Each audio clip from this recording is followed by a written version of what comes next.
بسم اللہ والسلام علی رسول اللہ اما بعد۔ محترم سامعین کرام، کیونکہ شیعہ عقائد رکھنے والے حضرات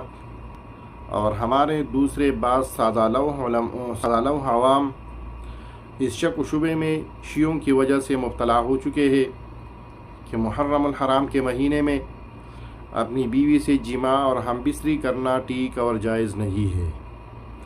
کیونکہ شیعہ حضرات کا موقف ہے کہ یہ غم اور سوگ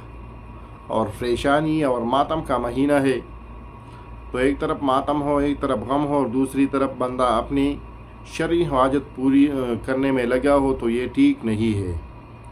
خاص کر 9 اور 10 محرم الحرام کو تو شیعہ حضرات بالکل اس کے قائل نہیں ہے کہ 9 اور 10 محرم الحرام کو اپنی بیوی سے جماع کر لیا جائے۔ یاد رکھیے، شریعت میں ہمیں کوئی ایسا نص معلوم نہیں ہو رہا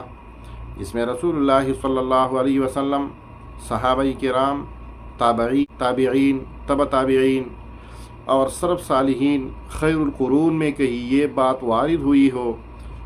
کہ محرم الحرام کے مہینے میں آپ اپنی بیویوں سے جماع نہ کریں۔ ایسی کوئی دلیل ہمیں کہیں بھی نہیں ملتا۔ لہذا سب سے پہلے تو یہ بات سمجھ لیجئے کہ اگر آپ کی بیوی کو کسی قسم کی شرعی عذر نہیں ہے تو محرم الحرام کے مہینے میں آپ کو اپنی بیوی سے جماع کرنا، ان سے ہم بستری کرنا، ان سے دوسرے ازدواجی تعلقات قائم رکھنے میں کوئی قباحت، ممانعت اور حرمت کی کوئی بات نہیں ہے۔ محرم الحرام سے متعلق جتنی بھی غیر شرعی اور رسومات ہے، جیسے ماتم کرنا، سینہ کوبی کرنا، نوحہ کرنا، تعزیہ اور تعزیوں کے لیے مجالس اور جلوس کا اہتمام کرنا، قبروں پر یا مخصوص مقامات پر محرم کے خاص رسومات ادا کرنا، محرم الحرام کو غم اور سوگ کا مہینہ کہنا، محرم الحرام میں شادی بیاہ کو حرام یا منحوس سمجھنا، عاشوراء کے دن مخصوص قسم کے کھانے پکانے اور خاص قسم کے رسمیں ضروری سمجھنا وغیرہ وغیرہ، ایسے تمام اعمال ہیں جو شیعہ حضرات نے گڑی کی ہے۔ لہذا محرم الحرام میں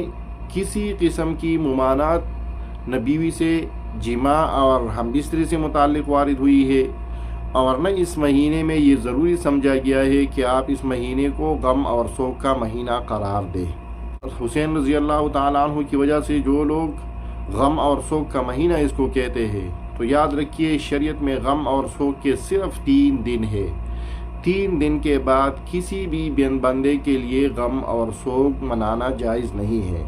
ہاں، اگر کسی عورت کا شوہر وفات ہو جائے تو وہ الگ بات ہے، اس کا جو غم اور سوگ ہے وہ 4 مہینے اور 10 دن ہے۔ لہذا محرم الحرام میں ایسے منگت باتوں سے اپنے آپ کو، اپنے گھر والوں کو بچا لیجئے۔